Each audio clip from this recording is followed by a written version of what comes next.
Eu sempre digo que eu mandaria a conta da minha terapia para Disney e para Hollywood. Que a gente está há décadas ouvindo e sonhando com narrativas românticas que terminam quando eles são felizes para sempre.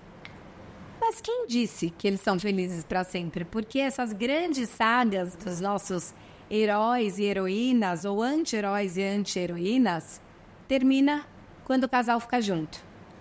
Cada vez mais se fala e se acompanha todas essas turbulências para fazer com que a gente encontre o amor, mas como faz para o amor ficar, se reconstruir, se reencontrar? Eu falo muito aqui no canal que eu acredito no amor como uma espécie de caleidoscópio, onde a gente não tem um gabarito, uma imagem que tem que ser mantida, reconstruída.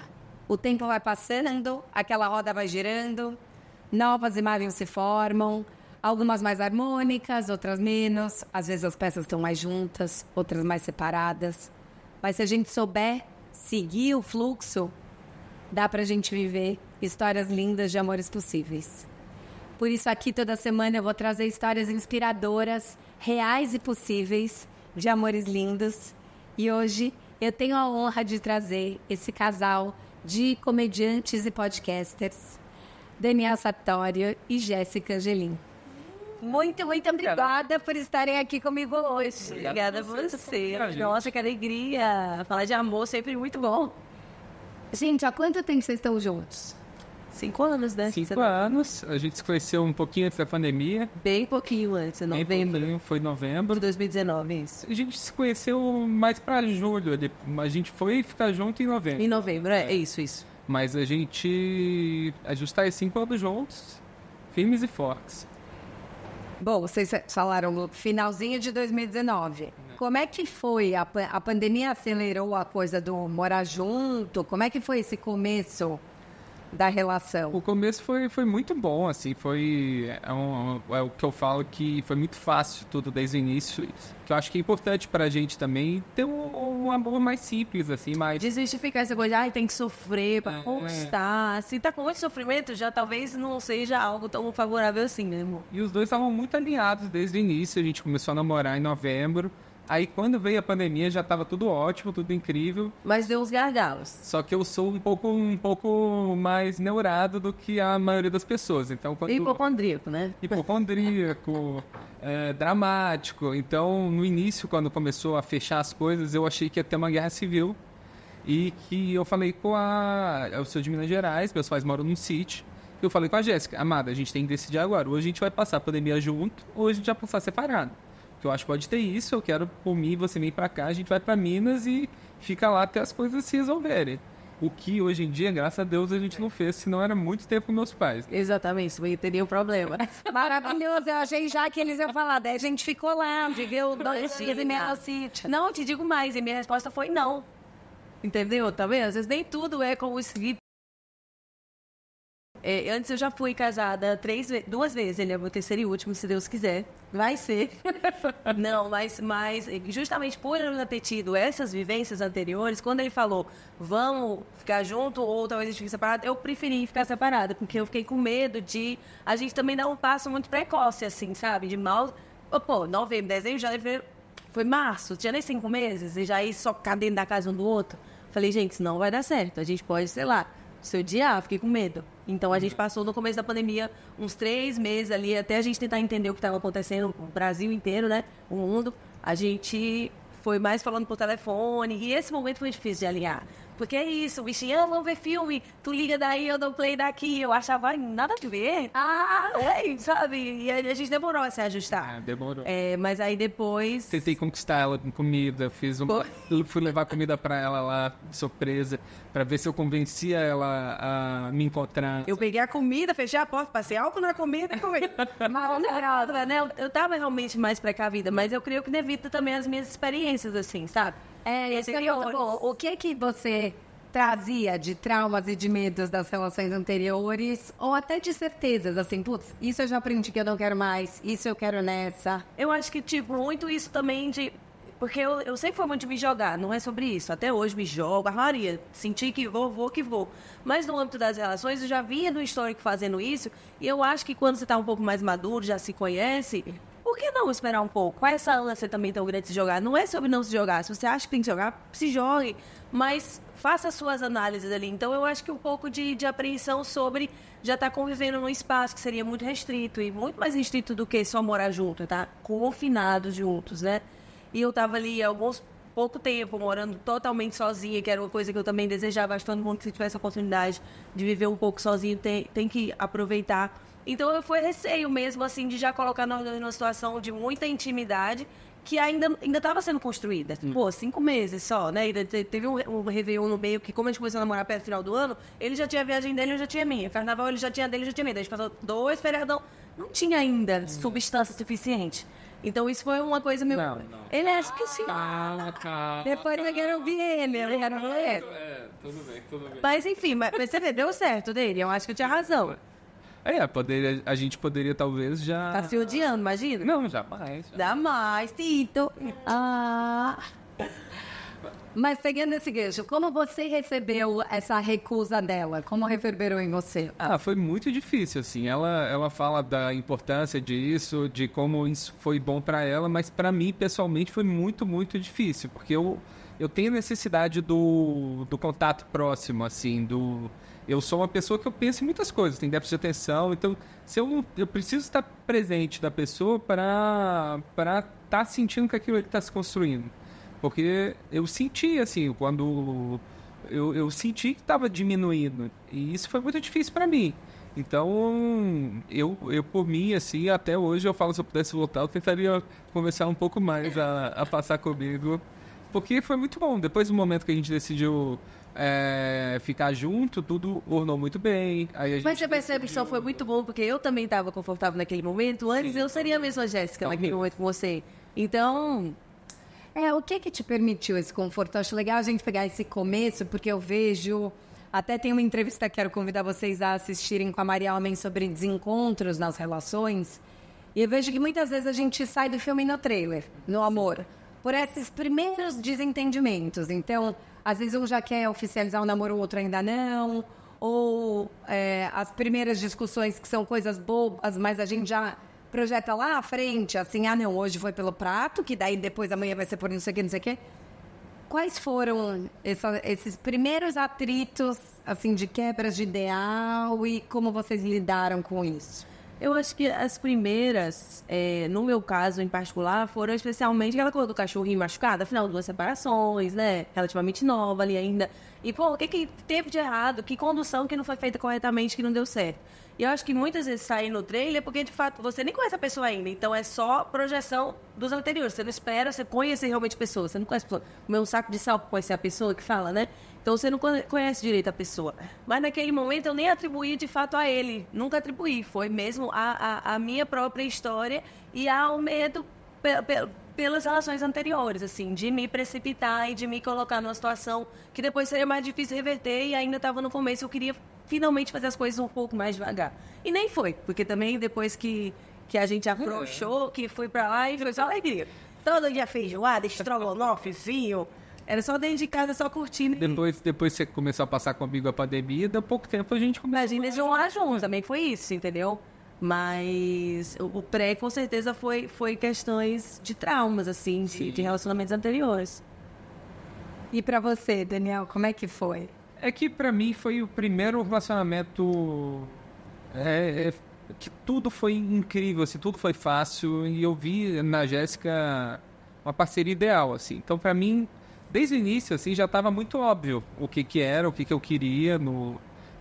Me declarei pra ela em 3 encontros, já falei que eu amava ela. Ela enrolou bastante. Não, bastante não, vou te pedir namoro. Eu nem ia dizer, ele falou, eu te amo. Aí eu falei, não quero dizer eu te amo ainda, não quero ser precipitada. Eu tava toda cuidadosa. Aí eu falei, vamos namorar, não me ama? Acho que me ama, namorando comigo. Mas ele namoro, eu vou então ver se eu te amo, né? Eu não queria perder, eu também via o potencial da pessoa dele, tudo e tudo. Só que eu queria devagar, né? E foi muito bom, assim, todos os nossos passos, as nossas pequenas aventuras em casa dentro da pandemia. Cozinhando, né? Cozinhar, aprender a fazer pão. Aí a gente foi fazendo as coisas juntos e foi florescendo, né? Foi florescendo. Tanto que eu ficava, tipo, uma semana lá, aí ele me levava em casa, porque eu tenho um gato, e também não podia deixar meu gato muito sozinho, por mais que minha vizinha dava um help. Só que aí, cada vez que ele me deixava em casa, eu ficava com menos vontade de voltar, entendeu? Eu queria ficar mais lá. No final das contas, isso foi um sprint para o nosso relacionamento, né? Porque a gente nunca ia conviver, até pela nossa rotina de comediante, estar de noite na rua, né? Naquela época você estava mais nessa vida ainda do que eu poderia ter muitos desencontros, mas foi como se a vida também fornecesse, no meio daquele caos, uma possibilidade de um sprint pra gente ver, caraca, a gente tem tudo a ver, a gente tem sintonia, né? Isso foi um ponto muito importante pra gente também, que os dois, eles têm um conhecimento da vida do outro, de como funciona. Tipo, a gente como comediante stand-up, a nossa rotina é muito maluca, que a gente sai todo dia pra fazer show de noite. Então você tá num relacionamento com alguém que não entende isso, que fala assim, pô, você vai nesse bar lá na Zona Leste para não ganhar nada. Por que você vai lá? Porque faz parte do nosso desenvolvimento. E ela conhece isso e também a gente conhece as profissões regressas de cada um na publicidade. Então era uma união muito perfeita, assim. Eu fiquei maluco quando eu conheci a Jéssica. Como vocês se conheceram? Um bar de comédia, né? Exato. Meu segundo show da vida. Open mic, que chamamos comediantes iniciantes, e Demi era um canja da noite, que aí já é aquele comediante um pouco mais, já era mais experiente e fechava a noite. E aí ele fechou a noite que eu fechei a noite, eu vi ela na plateia, eu mexi com ela na plateia. Não, eu vi ele no palco e falei, nossa, que metralhadora de piadas, caraca. E foi muito legal, assim, desde o início, a gente começou a conversar e pra mim foi, uma coisa assim que eu acho até eu olho com um certo egoísmo para os relacionamentos que eu vejo, assim, dos meus amigos, estão começando, estão sofrendo. Porque eu vejo uma coisa que, tipo, começou tão simples e tão fácil e tão recíproca. A reciprocidade nossa foi um negócio... não teve joguinho. Não teve joguinho, jogando limpo sempre. E foi uma coisa que me faz crer também que, se não for para ser fácil assim, eu não entendo, passei a discordar das pessoas que insistem no erro. Foi isso que eu comecei a ver também. Tenho conversado e estudado muito sobre terapia de casal e eu vejo que muito dos motivos que levam as pessoas, os casais, para os consultórios, teoricamente tem a ver com um assunto específico. Então, é um problema sobre a grana ou é um problema sobre traição. Esses tendem a ser os dois principais problemas. Mas quando você vai mexer na dinâmica do casal, tudo começa a estressar quando cada um dos dois tem que lidar com a desconstrução da idealização do outro. Porque eu me apaixono por algo do outro e com esse sprint e a convivência, tenho que entender que ele tem todos esses lados maravilhosos pelos quais eu me apaixonei, mas tem outras coisas do meu ideal que eu compunha essa fantasia que não estão ali. Que ideais vocês tiveram que desconstruir um do outro para se conectarem como as pessoas reais que vocês são hoje, sabe? Coisas que vocês esperavam um do outro. Eu diria da Jéssica, seria mais esses traumas mesmo, que, tipo, eu sempre quis que ela ficasse 100% confortável comigo. Então, uma coisa que a gente brinca, por exemplo, quando a gente começou a sair junto, eu tinha que descer para um hall para ela poder ir no banheiro. E, tipo, isso pra mim é um negócio inacreditável, porque eu sou uma pessoa que eu acredito no conforto. Ela é uma mulher que eu amo, eu acho que ela tem que estar o mais feliz, o mais tranquila possível. Então eu queria ver o fogo de Copacabana é de boa, né? Hoje, quando eu estou em casa, um barulho no banheiro, eu grito, não, gente, hoje é tipo, lá vai, que som que vai fazer? Aí eu tento fazer, a gente tá insuportável. Mas ele conquistou. Mas você me deixou contar. Mas tem coisas do jeito que eu comento, que eu falo, eu acho, tipo, a gente tem sempre que tentar ajustar um ao outro. Sim, até porque a gente tá mudando também. Enquanto a gente tá junto, é isso, a gente também tá mudando. A gente já é diferente de quando a gente começou. Com certeza. Mas a conversa pra mim é sempre uma coisa de tipo, esse ponto aqui é um ponto que eu gostaria que fosse um pouco diferente, porque eu acho isso, isso e isso. Aí, numa conversa, a gente vai se alinhando, ela entende meu ponto de vista, eu entendo o ponto de vista dela também, mas eu sempre senti, assim, que A Jéssica, ela tem uns machucados que eu vou tentando fazer ela se soltar pra ficar mais tranquila, e quando ela se solta, ela aparenta mais feliz, pelo menos. Sim. Você já se sentiu invadida nessa tentativa de aproximação? Já um pouco, mas é isso. Com relação a ele, sobre a sua pergunta, acho que foi... como eu já vinha lá duas situações, eu não tinha tanta expectativa, foi pelo contrário, ele foi me surpreendendo. Porque eu comecei com a régua talvez um pouco mais embaixo, tipo, vamos devagar, vamos aqui vendo, não vou criar mil histórias. E você que foi, na realidade, me fazendo, não, pode ficar à vontade de verdade, eu não vou te julgar de verdade, sabe? De você passar por aquela situação e ver que realmente, caraca, eles não estão me julgando. Então, você me surpreendeu sempre positivamente. Essa questão da invadida, sim, porque é isso. Não, pode falar, eu quero participar, ou eu sei... Você não tá gostando, mas não quer me dizer. Peraí, eu que sei o que eu tô sentindo. Quer dizer, então tu sabe mais o que eu tô sentindo do que eu mesmo tô sentindo?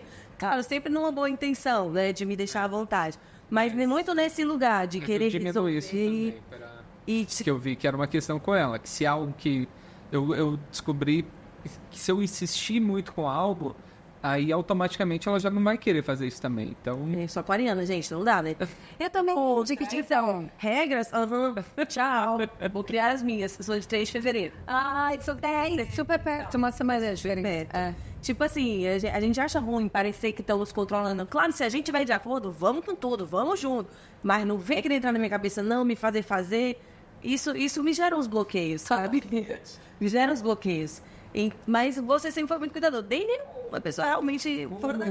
Eu acho que também a gente tem uma coisa que a gente respeita muito tempo um do outro. Então, tipo, a gente tem individualidade no nosso casal.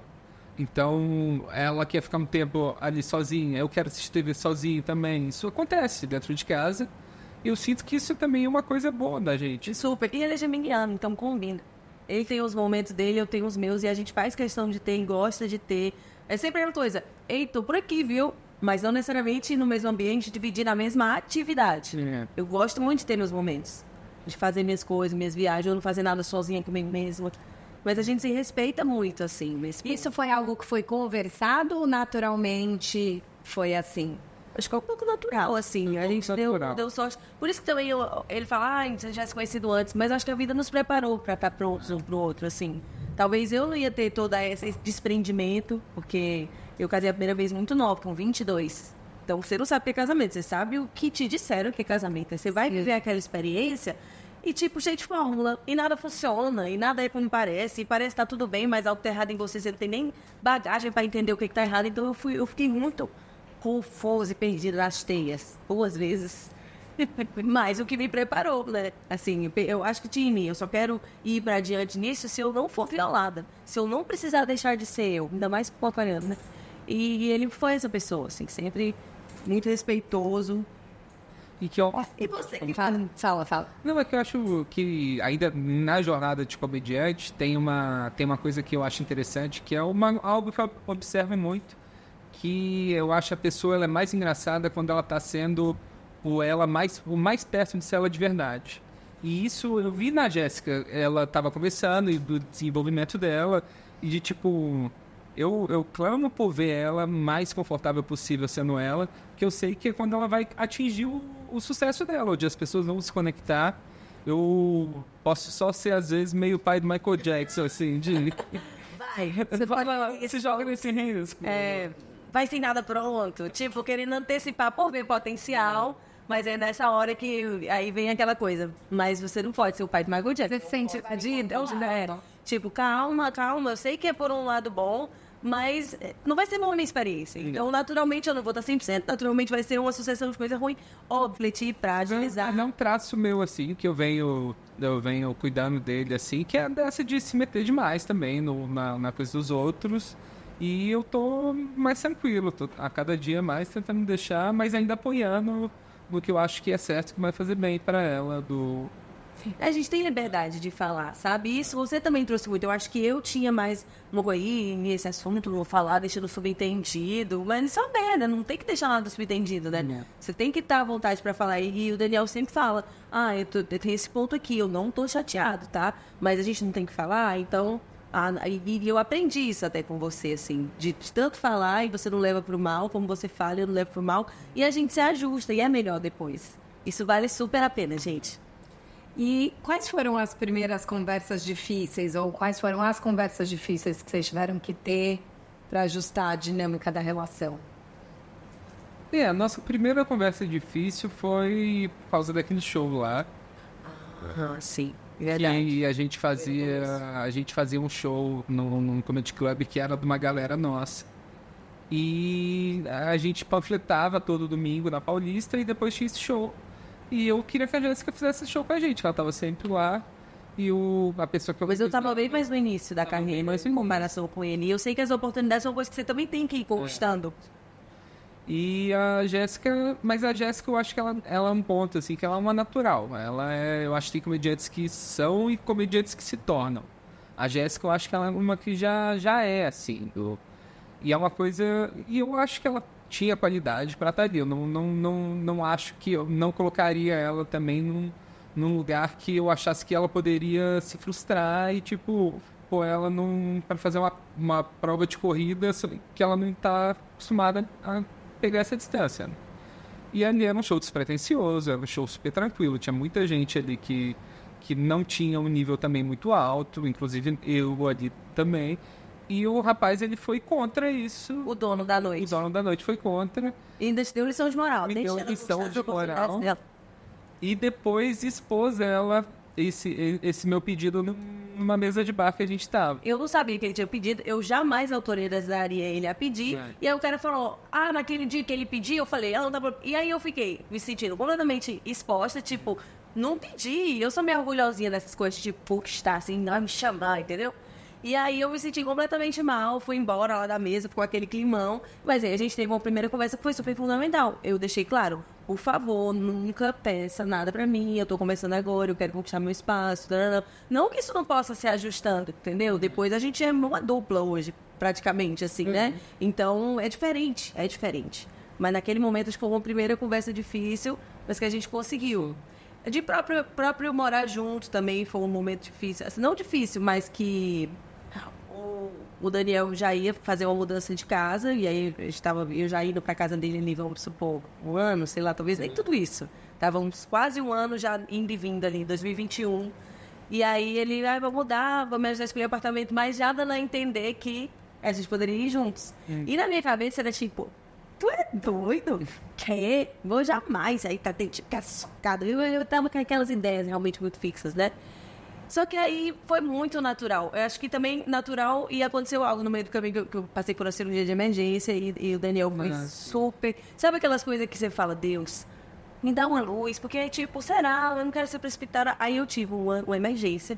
O Daniel, eu sou do Ceará, né? Então também não tenho família aqui, meio da pandemia, todo mundo, bem uns amigos, todo mundo reservado. E ele foi assim, meu Deus, um anjo, sabe? De trato, de cuidado e tudo. E não que ele precisasse ser um escrotão, mas você sabe quando a pessoa tá muito com você, de verdade, sabe? Faz toda a diferença. Aí aquilo pra mim foi tipo, oh Deus, não precisava ter me dado um piripaque pra eu ter essa certeza, mas obrigada, pai. Eu acho que é isso mesmo. E aí, por isso que eu digo, não é que eu deixei de me jogar, mas depois de passado minimamente os crivos que eu pus na minha cabeça que eram necessários, aí a gente se jogou. Mas ficou um pouco daquele, você vai? Eu falei, lógico que não vou, e aí ficou aquele climinha, mas depois que aconteceu a cirurgia, eu falei, não, é ele mesmo, vamos embora. E aí, desde então, acho que a gente consegue, né? Não tem muitos momentos... A gente não tem muitos momentos, assim, mais de... Eu acho que quando surge algo que me chateia, eu tenho essa conversa com ela, assim, antes de deixar... Que eu sou passivo-agressivo. Então, eu sei que se eu ficar só remoendo aquilo, aí vira uma bola de feno, assim, gigante, uma bola de neve. E isso já é um comportamento que eu evito na vida, assim. E então esse negócio, tipo, quando a gente tá numa fase que às vezes a Jéssica ela faz mais coisas pela casa do que eu faço. Eu tento deixar ela bem ciente que eu estou vendo o que está acontecendo e que eu vou tentar melhorar nesse ponto também. E eu acho que é isso, essa conversa constante, atento nos meus sentimentos e nos sentimentos dela também. Interessante que você falou do passivo-agressivo e tem um outro psicanalista, né? Você falou do passivo-agressivo e tem um outro psicólogo de casal muito famoso que chama John Gottman, americano. E ele tem um conceito que ele chama dos 4 cavaleiros do apocalipse, que são as 4 formas destrutivas da gente conversar. Porque na teoria todo mundo sabe que é importante a gente conversar no casal. Mas que muitas vezes a gente faz de uma maneira que mais destrói do que constrói. Então, primeiro é a crítica. Então, a gente desaprova, demonstra insatisfação. E muitas vezes a gente vai, não, você é e não você fez. Depois tem o lugar do desprezo, que vem nessa superioridade, às vezes até do eu vou te ensinar.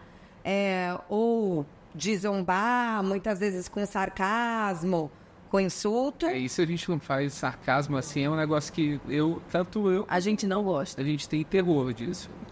A defesa, que muitas vezes a gente se fecha para o outro, e as atitudes mesmo de raiva e desgosto. Como sair desses lugares e como usar, como vocês comunicam as conversas difíceis para que elas sejam mais construtivas do que destrutivas? Primeiro, eu acho que você tem que dar uns 5 minutos. Eu digo porque, diferente de Dani, eu já não sou... não vou no passivo-agressivo, eu já sou explosiva. Já vou falar, vou me arrepender, vou gritar, vou responder e depois vai ser desmedido, não era pra tanto. Então, uma coisa que eu fui aprendendo é dar uns 5 minutos pra eu sozinha entender o que aquilo me magoou. Porque senão nem eu vou saber explicar pra ele porque eu tô magoado, só vai ser aquela chuva de gritaria, né? Então, é um pouco esperar mesmo, assim, os meus 5 minutos pra me acalmar, pra entender por que eu tô chateada. Às vezes eu nem tô chateada com algo que ele fez, tô chateada com algo que já era meu. Eu vou descontar que foi um estopim. E eu não quero ser desmedida com ele. Tipo, ele não merece que eu vá lá dar aquele gritão e seja...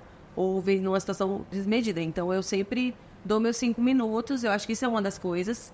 E escolher bem as palavras. Acho que tentar falar com calma. Porque... Escolher o momento certo.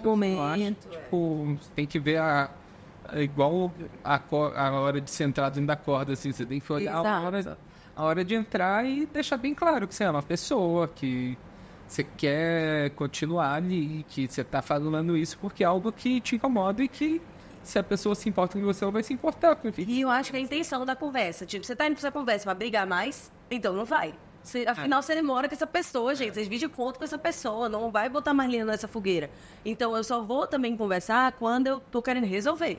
Senão eu fico lá no meu canto, vou fazer minhas coisas, mas geralmente eu quero logo resolver também. Depois que eu vou pro meu canto, eu fico ai. Não tem nenhum que quer brigar pela briga. Não tem. A gente quer se resolver e não quer se magoar. A gente preza muito, a gente nunca xingou um ao outro, sabe? A gente nunca passou da linha. E eu acho que, claro, aí tem volta, mas eu acho que fica uma cicatrizinha, né? A gente chamou de, sei lá. E a gente nunca fez isso e eu acho legal. A gente nunca ter passado essa linha. Falar aquela... Fala umas verdades assim, e a pessoa nunca mais realmente. Isso aí. Outro dia, minha avó falava: o que é dito não pode ser desdito. Não pode. É bem isso. Não pode. E fica. Com essa pessoa que depois vai estar dormindo, vai abraçar, e como fica? Que a gente é muito diferente em muitos aspectos, assim. Por exemplo, a gente não tem esse negócio de querer brigar mais, mas a Jéssica, ela é mais explosiva do que eu. Então, tipo, ela fica brava com o negócio e, tipo. Quebrar o celular, assim, é uma coisa que pra mim eu não consigo nem conceber essa ideia, essa ação. Então, eu respeito ali quando ela tá quebradiça. Maravilhoso. E até pegando esse gancho, tem o próprio John Gottman, que é esse que fala do cavaleiro, tem uma pesquisa que ele fala que 69% dos problemas de casais não são resolvíveis. E que o nosso grande problema é querer resolver, ao invés de aprender a conviver. Que coisas, um do outro, vocês aprenderam a conviver, ao invés de tentar resolver? Uma coisa que eu aprendi a conviver. Eu acho a mesma coisa também. Será? Quando você tem seu tempo, por exemplo, às vezes eu tô 220. Deni, café, Malta já viu isso? E ele tá ainda no tempo dele, processando as coisas dele. Por mais que eu esteja ansiosa, eu falo, eu já entendo, tipo, não. Até porque, assim, não me deu atenção. Ele já me deu 1000 vezes muita atenção. Não é sobre ele não me dar atenção. Eu sei, eu tenho um histórico. Mas é sobre ele estar no momento dele. Então, eu vou fazer só as coisas que eu posso agregar. Tipo, um cafezinho. Aí saio. Tipo, quando você quiser, quando você estiver melhorosa. Então, essa ansiedade eu já seguro Porque é o momentinho dele e eu respeito, assim, não me irrita nem nada. TDAH do bichinho, vamos lá. Você tem que... A gente vai se entendendo. Uma coisa, por exemplo, que eu acho que é um ponto negativo que os dois têm, mas que pelos dois terem... já sei o que é. Não atrapalha tanta gente, é a bagunça. A gente é um casal bagunceiro e a gente também sabe respeitar, só que tipo, a gente já tá no momento também que, cara, a gente precisa mudar isso, mas é uma coisa juntos que a gente tá tentando fazer e que a gente tenta ao máximo, assim, não julgar o outro. Não julgar. Pela... E tipo, acordei a fim de organizar. Aí às vezes ele fica, mas eu tô culpado porque eu não posso te ajudar. Sim, mas eu vou fazer de bom grado, entendeu? E às vezes ele fica muito batendo nessa tecla. Mas eu não tô podendo te ajudar. Bom, mas por que você não tá podendo me ajudar? Então eu não vou fazer nada, porque só vou quando nós dois formos. Não, é uma troca, é essa parceria. Igual você viu aquele vídeo lá do cara falando que era uma parceria. É parceria, quando eu faço por nós. Você vai fazer coisas que é por nós, não tá? Não é também, então, reta balança. Porque eu acho que a gente tem também uma ideia errada da reciprocidade, que é 50-50 sempre. E a Brené Brown tem uma entrevista maravilhosa que ela fala que, primeiro que nunca vai ser 50-50, depois que também não vai ser 70-30. Vai ter vezes que vai ser 30-20. E o casal vai ter que entender o que eles vão fazer com os 50 que faltam. Isso. Então, assim, que coisas vocês começaram aí fazendo que é tipo, agora eu posso focar mais na relação, agora... em que momentos vocês sentem que vocês estavam mais implicados em coisas da relação e o outro não? Eu acho que, às vezes, nem tanto da relação, é mais da rotina. Porque da relação a gente conseguiu chegar nesse lugar de estar abertos a falar, entender que a intenção é mútua, de estar juntos. Até hoje, a base que é a essência da gente, queremos ficar bem, isso eu nunca duvidei, nem ele de mim. Então, independente da máscara, da situação, a gente sabe que no fundo a gente quer ficar bem mais atrás disso. Mas muitas coisas de logística mesmo, por conta dessa rotina. Então, um dia passei o dia gravando negócio, outro dia tem show, tenho que ajeitar. E a casa vai ficando. E aí, por exemplo, eu tô fazendo... mas eu queria fazer... Não se preocupe se você vai fazer semana que vem ou se você nunca vai poder fazer esse ano. Eu tô podendo fazer, então, pra empresa, Daniel e Jéssica Limitada, ter a casa limpa é bom, e é isso que eu faço. Pra empresa, ter tal coisa é bom, e ele faz. Então, a gente tem muito essa noção, assim, de que a gente faz pelo casal. Tem funções que, por exemplo, eu encher as taças de gelo, eu detesto. Eu detesto. Só eu encho, tô com um sistema lá pra gente sempre ter gelo em casa. Maravilhoso. Mas a gente, por exemplo... Lavar a louça, ele odeia, eu lavo. A maioria. A maioria. Eu cozinho mais também. E a gente tá num momento agora que também, quando a gente decidiu fazer um podcast juntos, o que acontece? Eu sou um cara de projetos, sempre fiz projetos. Só que eu sempre sou o cara que faz projeto e eu sinto que eu tenho que fazer tudo pelo negócio, porque senão não vai funcionar. Leva nas costas, né? Ele leva nas costas, as pessoas vão levando nas costas, eu levo nas costas isso. E eu queria muito fazer um projeto com a Jéssica que envolvesse comédia em uma empresinha nossa, tipo, desenvolver um projeto do zero. E eu vim com essa ideia da gente fazer o podcast. E aí foi uma surpresa muito grande para mim também, ver o quanto que ela estava disposta a participar do projeto e o quanto ela estava disposta a aprender também. Então, por exemplo... Como é que é? Conta pra gente, pra quem tá ouvindo, e a gente já vai querer começar a ouvir. Como é o podcast? O nosso podcast ele foi mudando junto com a gente. Quando a gente começou, a gente estava focado em fazer um programa para casais. Então, a gente estava fazendo um show de casal, com interações para casais, falando coisas sobre ser casal. Só que a gente foi passando o tempo e a gente viu que a gente se acha mais interessante como um casal de comediantes do que como um casal. E que a gente quer que as pessoas venham por acharem a gente legal, achar a gente engraçado e quererem ver nossa visão de mundo. Então, a gente, nesse podcast, a gente começou a fazer isso e a Jéssica começou a me impressionar em umas coisas. Por exemplo, a Jéssica não era uma pessoa de criação. Ela nunca tinha editado um vídeo. Eu era atendimento. Aí ela começou a comprou um iPad para editar os vídeos dela. Aí foi lá, começou a aprender. Aí decidiu comprar um computador para editar. Eu fui ensinando ela e ela foi aprendendo a fazer as coisas sozinhas. E hoje ela faz, por exemplo, os nossos cortes do podcast, que é uma coisa assim que vocês sabem como que é importante isso para um projeto. E eu nunca me senti com uma parceria tão foda junto que nem com ela, assim, porque a gente se divide, a gente se ajuda. Tem dia que eu tô ferrado lá, ela vai e monta as luzes todas, monta a câmera, põe tudo. E é uma parceria assim que eu nunca imaginei que ia ter. Então é muito bom ter ela junto comigo nisso. E falar de... Eu achei muito bonito isso A Gente é Mais Interessante como um casal de comediantes. Como a comédia dá o tom do amor de vocês? O que a comédia traz para o amor de vocês e que poderia trazer para o amor das pessoas que estão ouvindo a gente? Nossa, 100% essa é a chave do nosso sucesso, eu acho. Porque a gente se ama muito como a gente é, né? E, tipo, como ser comediante é muito besta, assim. Eu sou muito boba, muito bombona, assim. Tudo é uma brincadeira, tudo vira uma loucurinha. E isso tudo tem sinal verde lá em casa. Mais do que sinal verde. Isso é o que é ovacionado lá dentro de casa, né? Então funciona muito por isso, porque ninguém tá cerceando. E o Daniel também como comediante que ama a arte. Então cada pequena coisinha... Pô, isso aí, de repente, no palco pode virar aquilo. Sabe, isso aí, a gente vive muito essa atmosfera. O que permite que a gente não se censure, né? Acho que a comédia, sendo esse filtro da nossa relação, permite que a gente seja nós mesmos da forma mais tranquila possível, né? E eu acho que o casal que ele tá rindo junto é um casal que, quando você tá rindo, eu sinto que os problemas não existem, sabe? Então, pra mim, essa conexão que a gente tem de fazer o outro rir e de, tipo, rir de si mesmo, é muito importante. Que a comédia, a gente tá sempre olhando pro que a gente faz.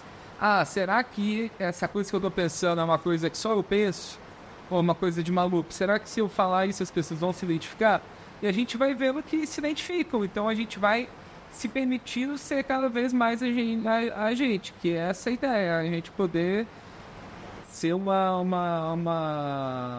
força, uma energia ali que a gente está presente e a gente não tem medo de falar o que a gente pensa, porque a gente sabe que mais pessoas vão se identificar com aquilo, mais pessoas vão se ver na gente. E o nosso podcast, ele também ajuda o nosso desenvolvimento como comediantes, que a gente está improvisando o tempo inteiro. Então toda segunda-feira a gente está ao vivo, interagindo. Às vezes a gente vai começar o programa e não tem nada, e a gente tem... não, vamos puxar isso aqui, vamos puxar. Ou acontece, tipo, acontece uma coisa em casa e eu vou falar pra ele, não, nem vou te falar, vou te contar depois, que maravilhoso. E como o problema é uma percepção, né, porque o que é problema pra um não é problema pro outro.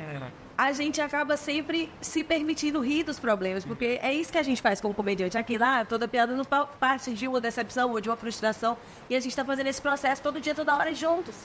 Porque uma coisa é você chegar pra alguém leigo do assunto, né, e falar, aconteceu essa merda, a pessoa vai sofrer primeiro, vai passar por todos os processos. A gente acaba já tendo isso mais agilizado. Já tá passando pelo problema, sofrendo, mas já pensando, isso aqui vai dar.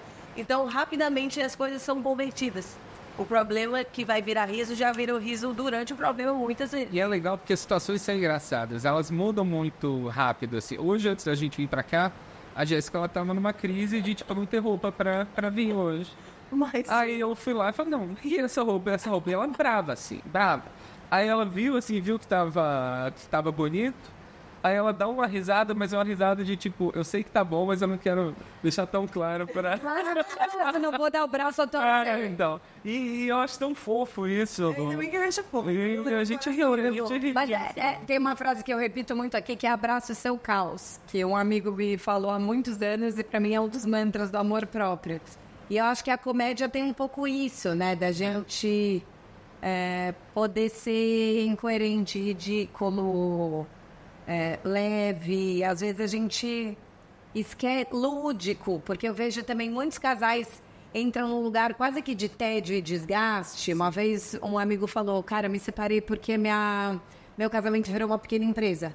Então era só burocracia e pepino para conversar. Como vocês conseguem fazer com que mesmo trabalhando juntos, a relação tenha esse frescor e essa leveza?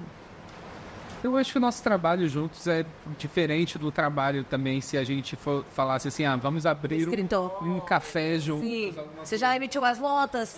Então.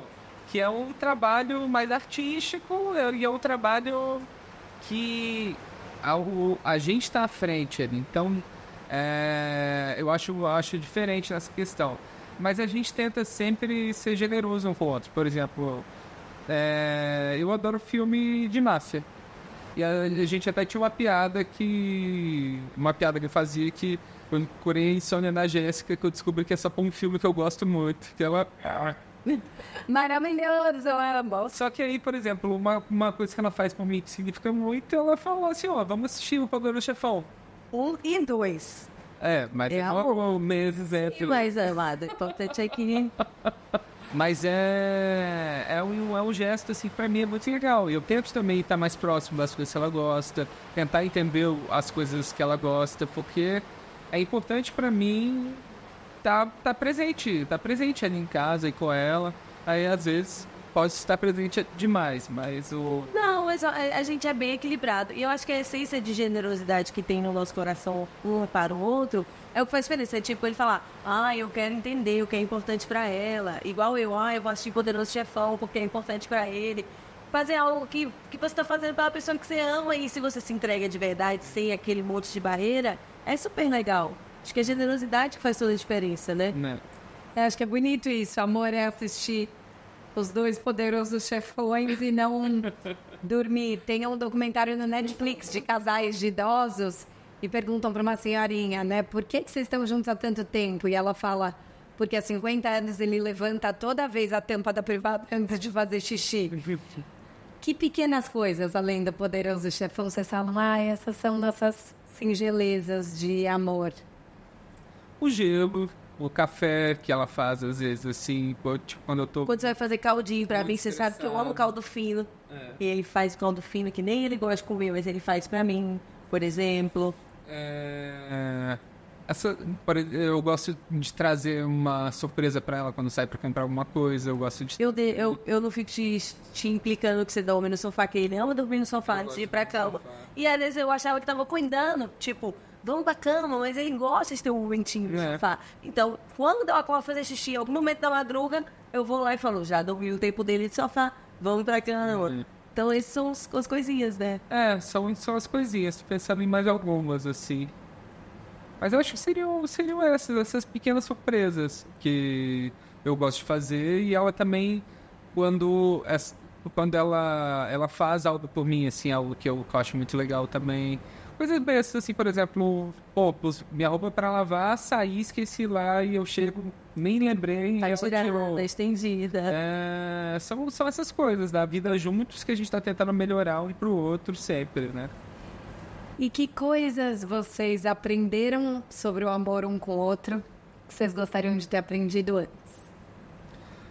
Queria ter conhecido ela antes, só isso, eu acho. Não, mas eu acho que amar é ser generoso mesmo com o outro. É que deixar claro, tipo, que eu quero estar bem, né? Eu quero estar bem, o que a gente pode fazer? O resto é gorjeta, é tipo as camadas que você ajusta para exemplificar. Eu quero também, eu quero te entender. Eu quero saber o que é importante pra você. Eu quero que a pessoa esteja confortável também. Eu acho que isso de buscar o conforto seu e da outra pessoa é muito importante. Você não quer estar com a pessoa que ela tem medo de dizer algo que ela está pensando, ou que ela vai esconder, fazer algo escondido de você porque ela sei que você vai julgar isso. Então, eu acho que cada vez mais a gente ter essa liberdade um com o outro. Eu acho que a gente tem que ter essa liberdade o tempo inteiro. Esse ambiente sem julgamento, né? Que a gente encontra, né? Quando tá junto, acho que isso é o mais importante. E pra gente fechar, pra quem tá assistindo a gente, ouvindo, que tá com o coração machucado, que tá desacreditado do amor, que incentivo vocês dariam, que conselhos vocês dariam para que essas relações pudessem fazer o amor ser mais possível hoje? Eu acho que não buscar o amor é a primeira coisa, gente, na boa. Esse negócio assim, cuide do jardim, que as borboletas vêm, é chatinho, mas é verdade, tá? Você não adianta, tipo, ir atrás de achar a pessoa, você só vai se meter num monte de caos. Eu acho que é ficar bem, buscar fazer as coisas que são importantes pra sua alma mesmo, assim. Por exemplo, eu via desse histórico aí de separação, não sei o quê, e também de estar ali nas relações, que não dava em nada. Quando eu parei com isso e falei, vou ouvir a voz do meu coração, eu sempre soube que eu queria ser humorista, né? Mas eu fugia disso pelos milhões de motivos, que já dá pra imaginar, né? E aí, essa coisa que eu sempre quis, foi esse negócio de paquerinha, aí em um mês, eu conheço o menino.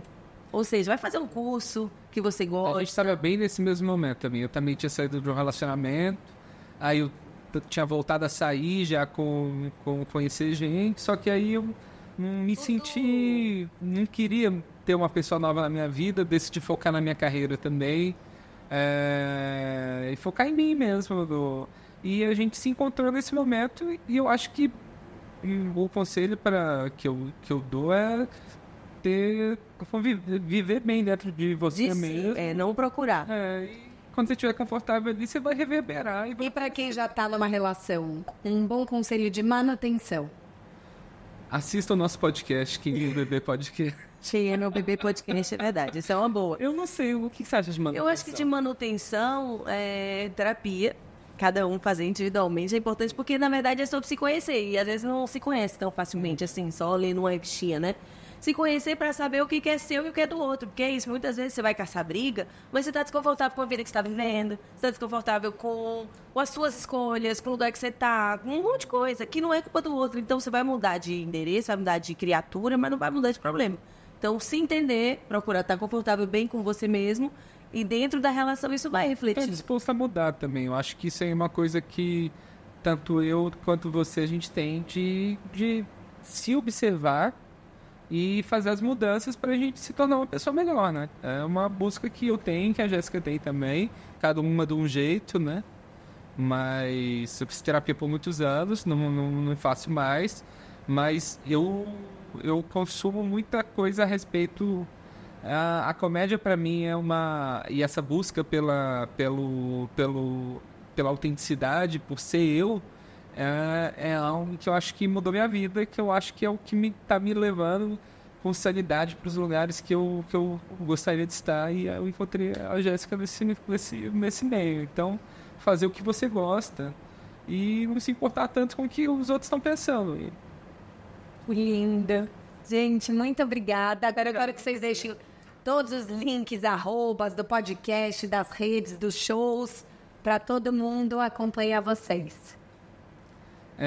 Quem é meu bebê podcast? Exato. A gente está no YouTube, no Spotify, todas as plataformas de podcast. Você digitar lá Quem é meu bebê, você vai encontrar.